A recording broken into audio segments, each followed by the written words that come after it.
What's going on, everyone? Today we are going to be finally diving into the Endgame Barrage build that I made. We're going to be covering everything from the skill tree, the gear stats and aspects, Paragon Boards, and some strengths and weaknesses of the build, as well as sigil affixes you need to be watching out for as you push into higher tiers. Now, before we dive in, I want to highly emphasize that this is not a build you'd want to kill Echo of Lilith with. I made this build with the intent of clearing high tier Nightmare dungeons. That being said, the build is still more than fine as is to farm open world and lower dungeons for gear and gold.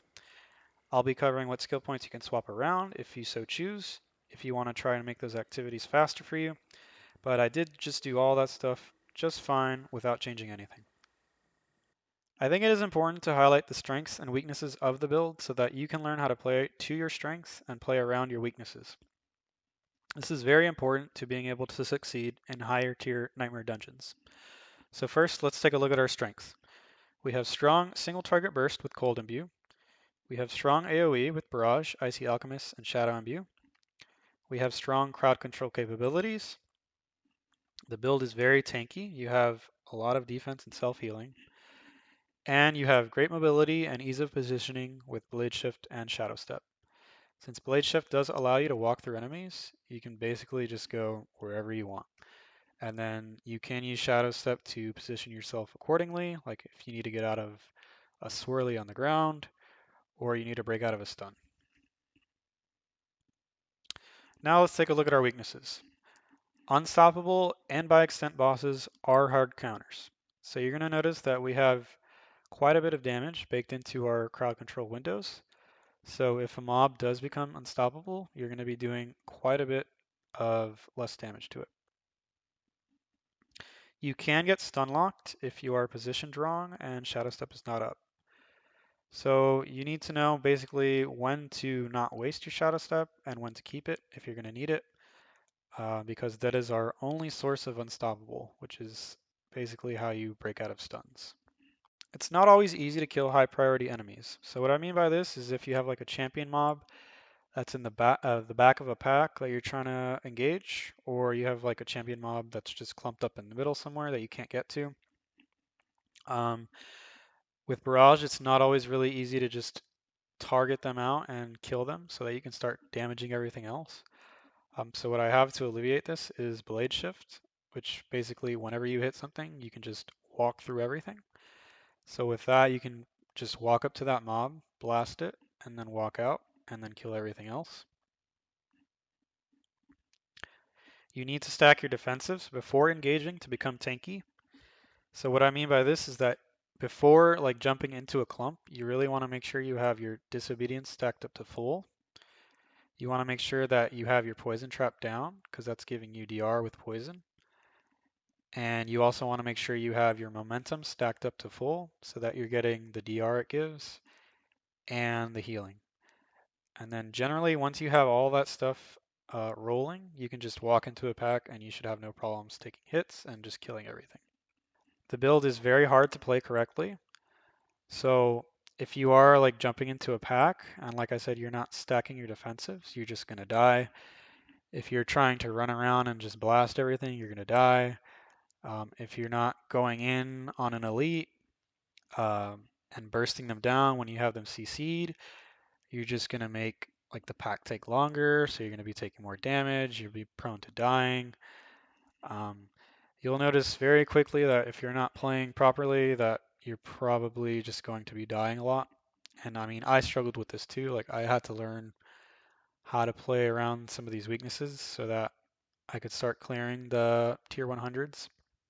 Mobs that are spread out counter your AoE. So if you engage a pack that has a lot of ranged mobs and they're all spread out all over the place, you're going to notice that it's pretty hard to kill them because a lot of our AoE is based around like having stuff clumped up.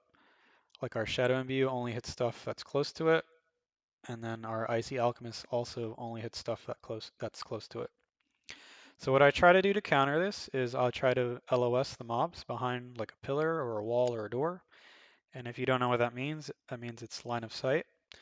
So basically when I walk up to a mob and I hit it, and then I go hide behind like the wall or something, that mob is going to start chasing me because it can't see me anymore. So I'm basically funneling it and forcing it into the area I want it to. So all those mobs that are spread out are going to become clumped. And basically, like in that clump, that choke point, you basically just drop a trap. And then once everything gets in there, you burst it all down. So now that we have some of the strengths and weaknesses identified, let's take a look at some of the affixes that you need to be aware of as you're pushing higher tier nightmare dungeons. All right, guys, so we are here on max roll. I just want to quickly highlight some of the affixes that I'm looking to avoid as I'm trying to push into higher tier nightmare dungeons, like 100s.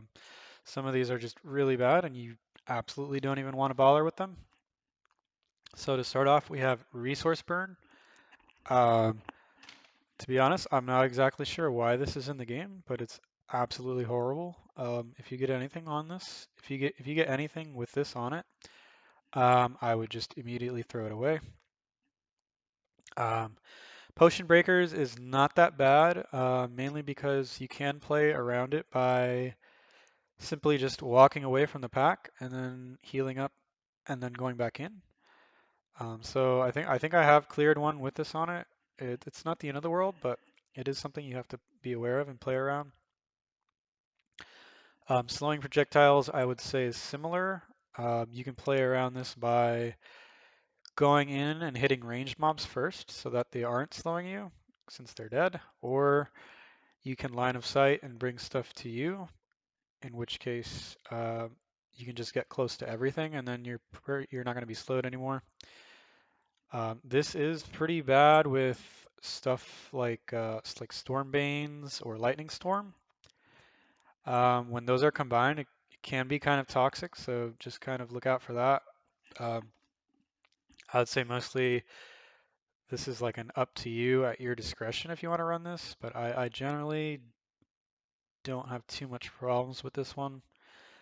Um, Armor Breakers is similar to Resource Burn, where if I get this, I will just immediately throw away the key. And then, so Backstabbers here, this is also pretty bad, like similar to the armor and the resource burn. This is just insanely bad. I think this stacks up to 150% extra damage at 100 with when the mobs are behind you. So I have been one shot by this, like with everything up, and it's absolutely terrible. So I just trash anything with this on it.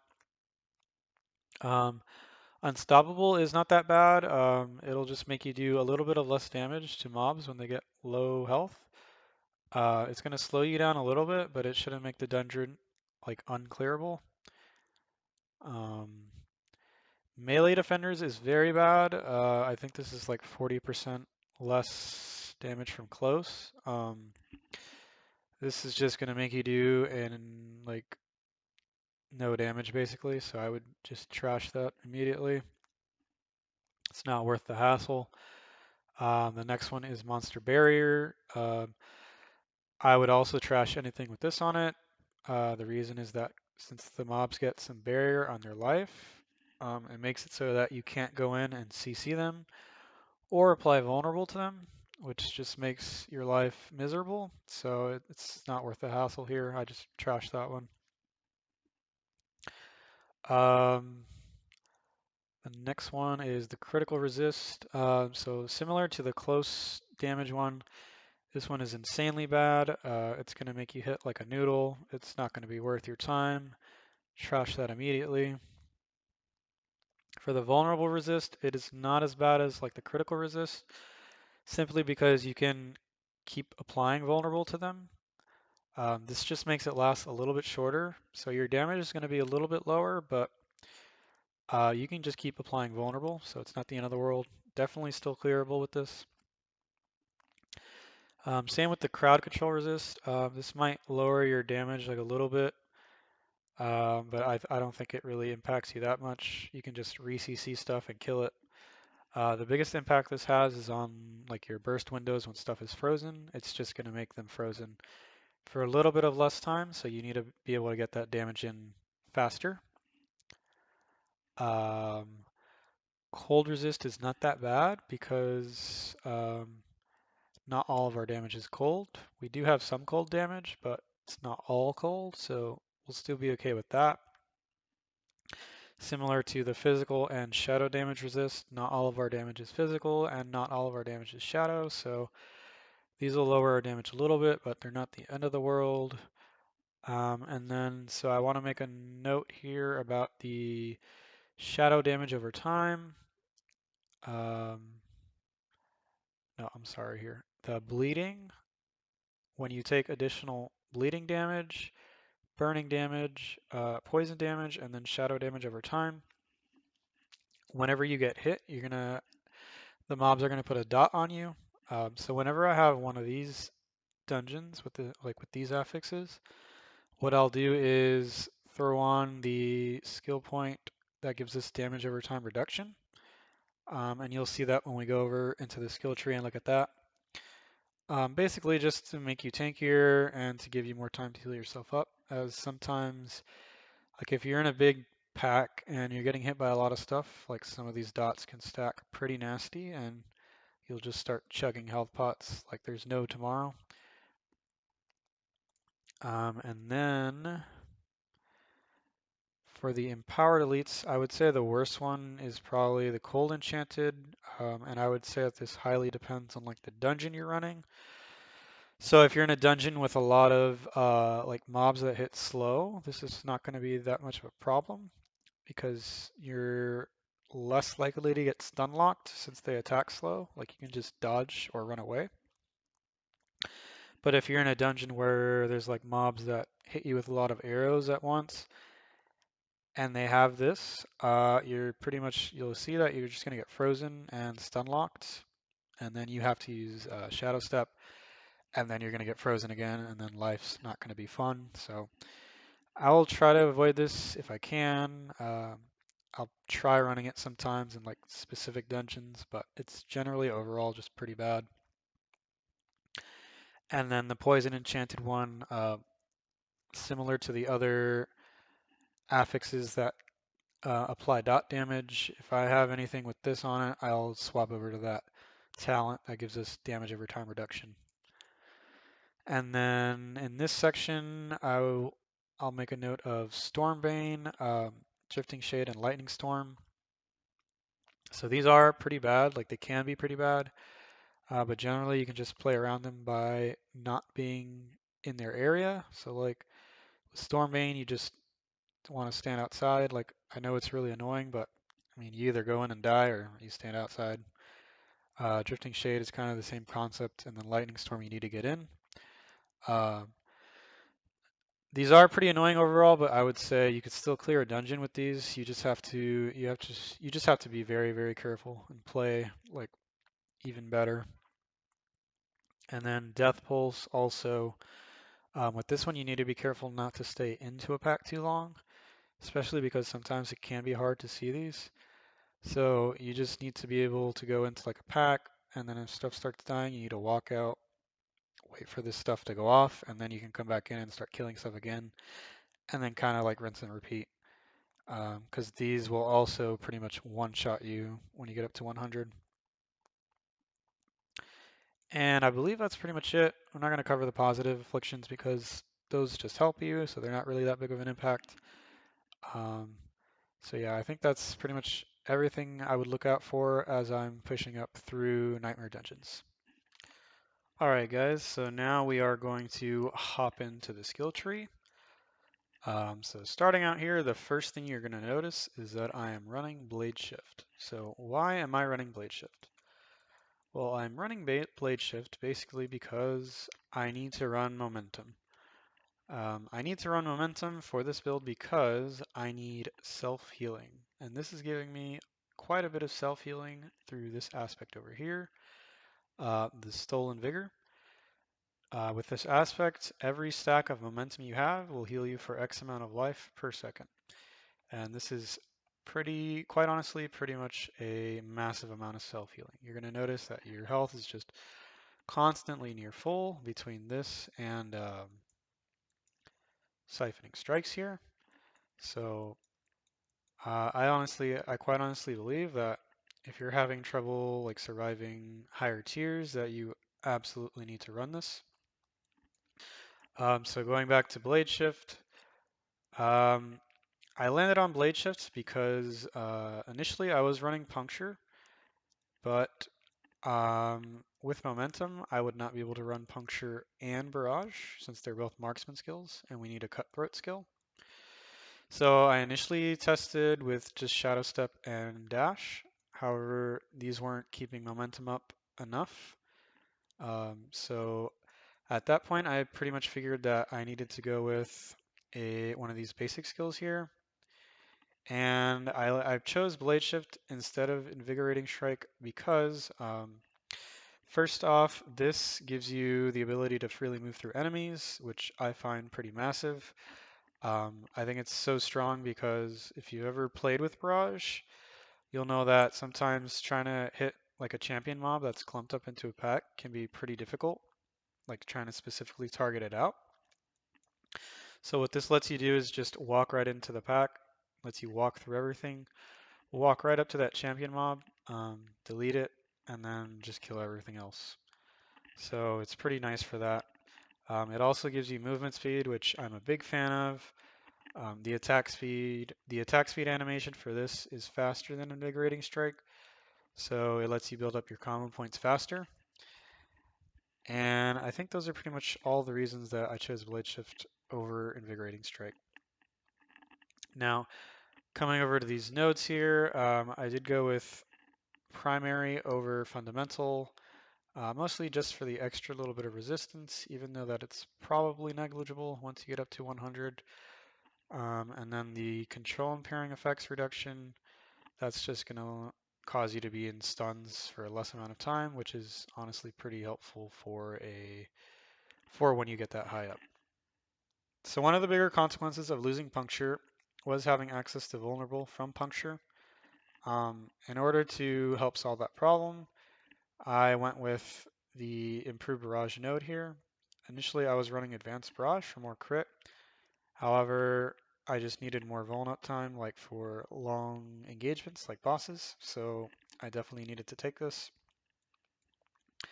Being a barrage-based build, we definitely max out our barrage ranks. We take sturdy and siphoning for more sustain and damage reduction, which we definitely need a lot of. For Shadow Step, we come down to the Discipline Shadow Step here because I just want cooldown reduction since I want this up more often to break it out of stuns and if I need it for mobility. For bosses, I will swap to Methodical Shadow Step to be able to stagger them faster since we do most of our damage in the stagger window. As I mentioned when I went over the affixes, I do sometimes take rugged, and that will depend mostly on either the dungeon or the affixes in the dungeon. So like in Surat's Lair, I would probably always run this since there's a lot of poison damage in there. And if I do ever get one of those damage over time affixes in my dungeon, I will definitely run this. In order to run this, we're going to take 2 points out of exploit here, and then 1 point out of malice here. And then if you don't need this, you can just throw them right back into there. We take 3 points into weapon mastery for 15% critical strike damage. With poison trap, so I'm choosing to run poison trap for a few reasons. The first one is the imbuement cooldown reset that we have here. Having access to our imbuements more often is going to give us more AoE with shadow imbuement, and then more burst single target with cold imbuement. Second is for the access to poison DR. So as you can see down here, I do take 3 points into debilitating toxins for 15% poison DR. I found poison trap was pretty helpful in being able to access this more often, so I wanted to run poison trap for that. The third reason is that this trap can proc Vile Apothecary, which is our heart here, which gives our attacks a 15% chance to apply all imbuement effects. So you'll notice that when this does proc, it'll basically turn your trap into like a mini nuke, since everything in it will have Shadow Imbue applied to it, as well as Cold Imbue. So anything in that trap is basically just it's going to start proccing Icy Alchemists left and right, and everything should just start exploding, which I find pretty nice and pretty powerful. And then the last reason I'm running this is for the Trap Mastery here. You can see that when Poison Trap goes off, we get 12% extra crit. Um, Basically, what this does here is that whenever my trap goes off, whenever I put a trap down, I'll wait for it to go off, and then I'll go in and start my burst when it goes off, like on an elite, which is just going to help me kill them faster. So 3 points into Shadow Imbue, down to Blended, because we do need more Vuln uptime. I already mentioned the Poison DR here. We take 3 points into Cold Imbuement, and then we path down here to Mixed Cold Imbuement for the extra damage to crowd-controlled enemies. What this does is it turns our Cold Imbue into a nice single target nuke. When the target is frozen, they will be taking 40% multiplied damage when you hit them with this applied to your barrage. And then if you combine this with Frigid Finesse, which is another 60% multiplied damage, um, this is pretty much how you're going to be deleting elite mobs like in seconds. We take 3 points of Precision Imbuement for more critical strike, 3 points into Innervate for more energy. We already mentioned we take Trap Mastery for the crit chance. And then I path down here to Haste. I mostly take this for the movement speed, which I mentioned I'm a big fan of. And then we already covered why we're taking Momentum. It's great to make you more tanky. It gives you movement speed, and you're getting healing from it. And then last but not least, we are running combo points. I'm running combo points because I do like the combo point playstyle, and then it does also give your barrage a nice damage boost. I did try to just make a build where you're running like Inner Sight and just spamming barrage without a basic skill, but I find that barrage, like in that scenario, your barrage is not really hitting that hard, and I wasn't really that big of a fan of it. But with the combo points, it does hit quite a bit harder, so I stuck with the combo points. So with that now, I think we are going to dive into our aspects and gear. All right, so looking at our aspects and gear, we're going to start with the helmet. On the helmet, we are running Might for the extra DR, which is just easy DR to access as a combo point build. As for stats here, I would say the absolutely necessary ones that you want are max life and total armor. These are very, very important to being able to stay alive once you get to the higher tiers.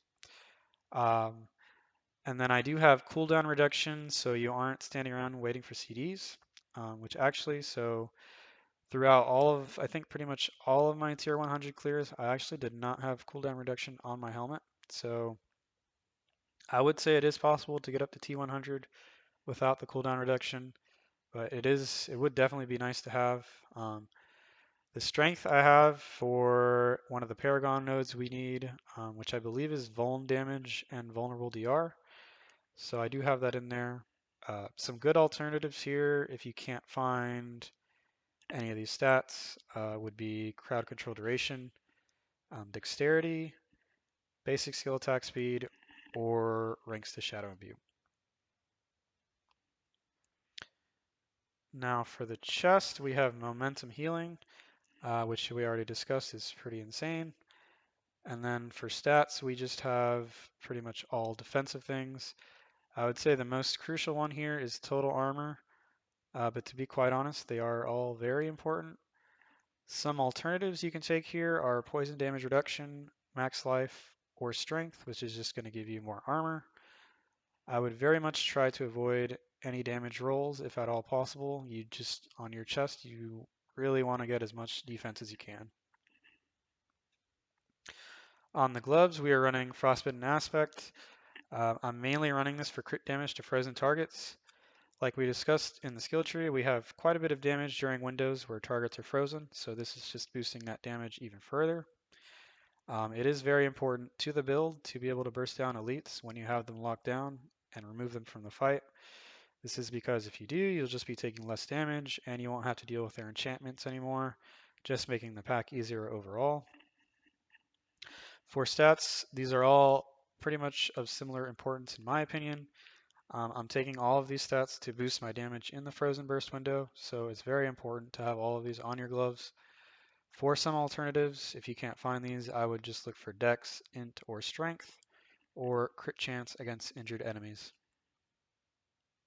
For the pants here, we are running cheats for a third defensive option. I couldn't really find a better option to put here. Cheats is okay, but it's definitely not the best because it's conditional, meaning if the target is not crowd controlled, then you are not getting reduced damage. This would be for unstoppable enemies or like ranged enemies, since you generally won't have them CC'd. Umbrus wasn't really working out because I couldn't generate stacks of Dark Shroud fast enough, so it wasn't really worth it anymore. And then for stats, similar to the chest, we absolutely want all defensive rolls here. Total armor is going to be the most important one to have, so try to look for that first. Um, some alternatives are poison damage reduction, max life, or strength for more armor. And then for our boots, I wanted to keep Penitent because it gives you more damage during the frozen burst window, and it makes your burst window last longer with the increased crowd control duration. It also makes triggering Icy Alchemist a lot easier with the chill trail applying trill instantly. And then it does synergize pretty good with cheats for DR since you apply chill to pretty much anything in your melee range. For the bow, we are running crossbow for extra vuln damage. I have accelerating on the crossbow because I find having double the attack speed from putting this on your bow makes getting damage in your frozen burst windows so much easier. For stats, we try to max out on crit and vuln since these give your burst damage the most bang for your buck. I am running Dex because it gives you more damage, and we do need it to hit one of our Paragon nodes for extra DR from elites. Some alternatives you can run here are damage to close enemies, core skill damage, or damage to crowd controlled enemies. Now I am running Condemnation. I did test out having like another sword with like a corruption aspect on it, and also like crit and vuln on the sword. But for some reason, I still found that Condemnation was giving me better, like bigger numbers, especially in the Frozen Burst window. So I just stuck with it. Uh, the stats on it aren't necessarily like the best. The basic skill attack speed is pretty helpful, as well as the core skill damage. But the other two I would say are pretty useless in most cases. But it definitely gets the job done. For our other weapon, we are running a sword. We have the expectant aspect on it for more damage multipliers to Barrage, which is going to help our burst windows when targets are frozen. For stats, pretty much similar to the bow, we want crit and vuln with like anything else. I happen to have core skill damage on mine, which is fine, but you can also probably use Dex, damage to close, or damage to crowd controlled enemies and still be just fine. For our first ring, we have Icy Alchemist Aspect equipped. This is allowing us to freeze everything and deal a lot of AoE damage. It is absolutely useless on bosses, so I do change it out for Energizing Aspect, which we can see here gives you more energy when you are hitting elite targets, which is basically bosses. So on bosses, it will just help you to not run out of energy. You absolutely do not need to do this to kill the boss, since they are all basically target dummies, in my opinion, but it definitely does help. For stats, we want crit and vuln, and then I'm running max life because it just makes it easier to survive in the higher tiers. Some alternative stats you can look for here are crit damage with imbued skill, or damage to close or crowd controlled enemies. For the heart, we are running Revenge for more DR, and just as a little bonus, the explosion from this does count towards stacking Disobedience, so it does help to give you a nice little bit of extra armor when you start out packs and you drop your trap. On the second ring, we are running Edge Masters for extra damage, which is going to help burst down targets.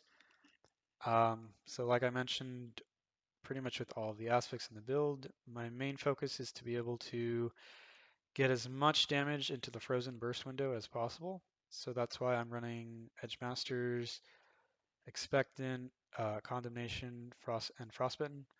You'll see that I'm not running the branching volleys for Barrage, and that is because with the build you have so much AoE already that I felt like it was pretty much just overkill, and I just wanted to be able to burst stuff down faster. Um, the stats here are pretty much similar to the other ring, and I would look for the same alternatives. And then for the heart, we are running the extra crit damage, which is giving us more of a boost during our burst windows. And then on the neck, we are running Disobedience. This is pretty much self-explanatory. Armor is probably the best DR in the game, so we definitely want this on our neck. Um, for stats, I think the key ones that you really want are total armor, ranks to frigid finesse, and energy cost reduction. You are going to notice a massive spike in your damage once you get the ranks to frigid finesse, so I would try to get that as soon as you can. The total armor is absolutely necessary in order to be able to survive in T100.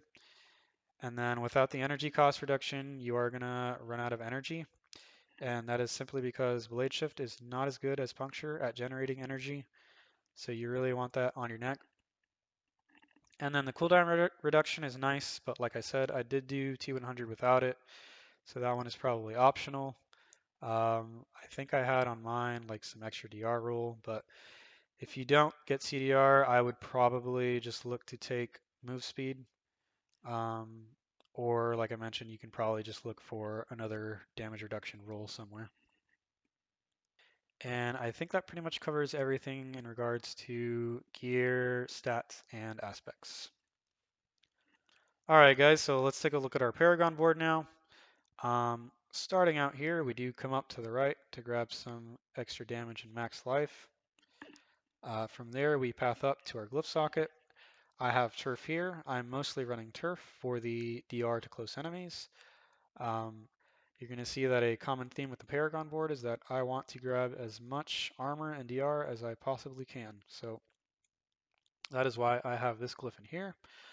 And then the damage it does give us is pretty nice. We are pretty much a melee build at this point. So damage to close enemies is a lot of our damage, so that's a good damage buff. Coming back down here, we grab this little cluster here. Now, I don't really take this cluster for the resistances. I'm mostly grabbing this for the max life. This helps you to not get one shot by random things once you get up to T100, so it's pretty nice. Um, Coming over here, we're grabbing all of this armor and then some extra strength nodes for our glyph. And then we path up and out to our next board, which is Cunning Stratagem. So I have this board second because this board has the most amount of armor out of all of our boards. I believe you get like around, I want to say like 700 to 800 armor on this board alone, which is massive. As you can see, that's pretty close to what you would get from a pair of pants. So it's pretty much like having an extra piece of gear on, which is insane. Um, So we path up here to grab some extra core skill damage. In our glyph slot, we have Exploit, which is, it gives us vulnerable damage, which is a pretty important damage bucket to have. And then we grab all of this armor and strength for our glyph. Back over to the left, we grab some core skill damage. The basic skill damage doesn't really matter. We just want the core skill damage. And we keep pathing up. Branch out to the left here to grab the armor. We don't really care about the resistances. I just want more armor. And then on this node here, similarly, we really only care about the armor, not really like the potion healing. I will say though, the potion healing is pretty nice. I don't grab Cunning Stratagem. I did play around with this a little bit. I didn't really feel like it was that worth it. It gives you one extra arrow to Barrage, but it's not really the end of the world if you do or don't have it. So as like a 7-point investment, I didn't really see it to be worth it, so we just skipped out on it. Going from there, we path up and out over to Tricks of the Trade. I chose this board for a couple reasons. You are getting close DR here. You're getting a nice bit of armor here.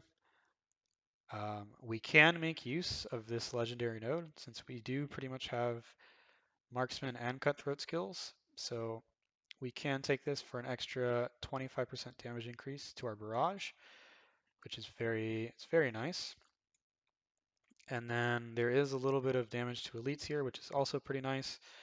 You're going to notice that when you get up to T100, the only thing that's really dangerous are the elites. So you definitely want to be able to kill them as fast as you can, and this helps you do that. In the glyph socket, we do have Ranger, which is giving our barrage a nice little damage boost. And then I'm mostly running this for the 10% reduced damage, which is very, very nice. So we path up, grab all of this stuff, come over here, grab our legendary node, down here to get the close DR and the close damage, and then out to the right to exploit weakness. From here, we come up to our glyph socket. We are running combat in our glyph socket for 97% critical strike damage, which is massive. All of these nodes here are just for our glyph. We come up here to get vuln damage, which is very, very important. Unfortunately, we do not have enough points to grab all of this extra vuln damage here. I had to sacrifice these for some extra defenses.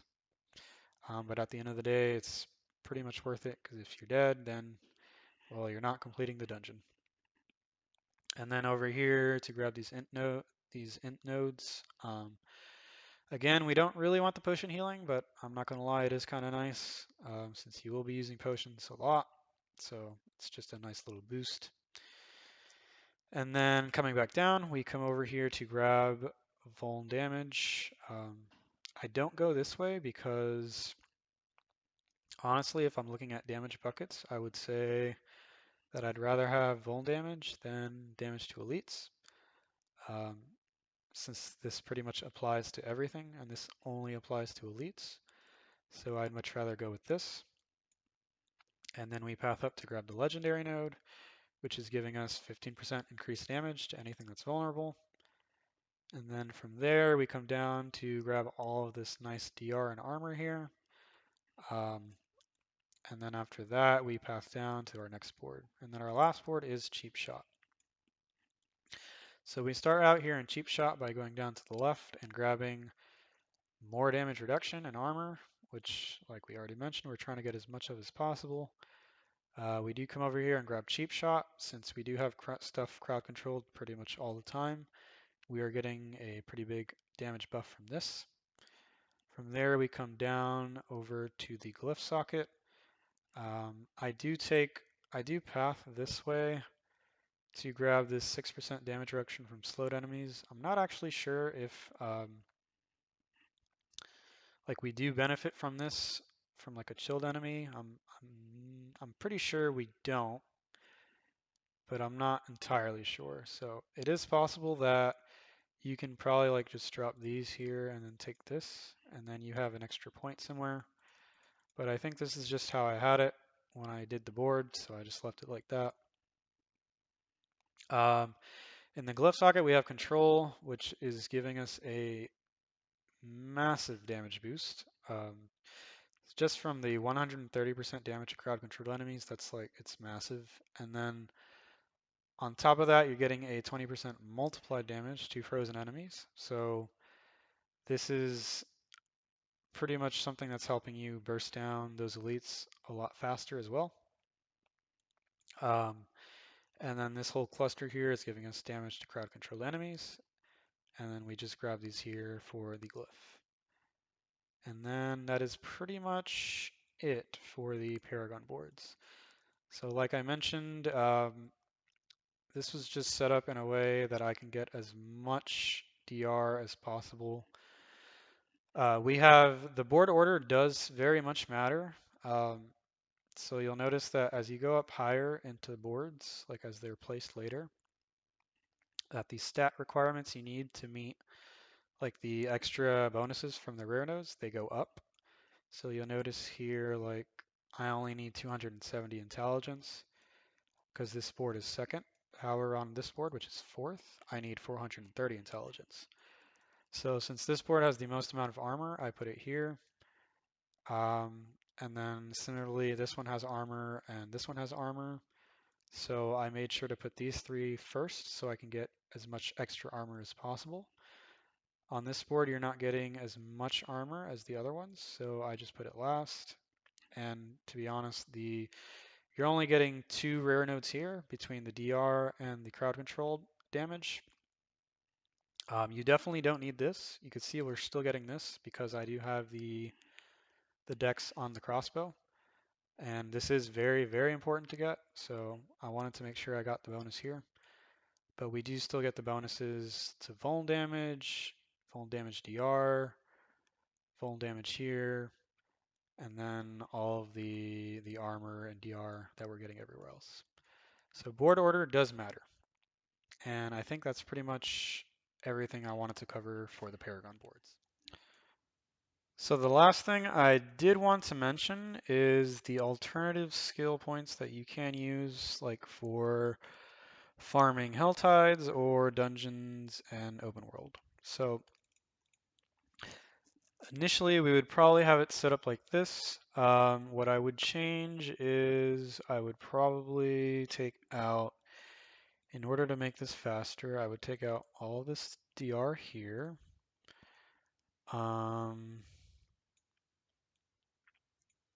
And then you could probably also drop trap if you want. So you could just run 1 point into dash. Then you have dash here. 3 points into movement speed. And then probably I would put my last points into shadow imbue just for more AoE damage. And then for the key passive, I would probably still run momentum because it gives you more movement speed, which is awesome. But if you do want to run an alternative, you can just run close quarters combat, since you will be getting both the attack speed bonuses and 30% increased damage to crowd controlled enemies. But either of these here is definitely a fine option. So if you do want to swap out your skill points, you absolutely can. But like I did mention, I was farming and doing stuff just the way I had the build before, and it was doing just fine. So it's completely up to you. And with that, we come to the end of the build guide. I hope you guys enjoy the build if you are planning to try it out. I definitely had a blast making this build and playing it this season. In my next video, I will be commentating through one of my T100 runs where I'll be explaining everything that's going on during the dungeon. And hopefully this will help some of you learn how to play the build better if you are planning to try it out. If you did enjoy the video, please consider liking or subscribing as it helps me out quite a bit. And if you have any questions at all, please leave a comment down below and I will answer it. So I want to thank you all again for watching, and I'll talk to you soon. Bye.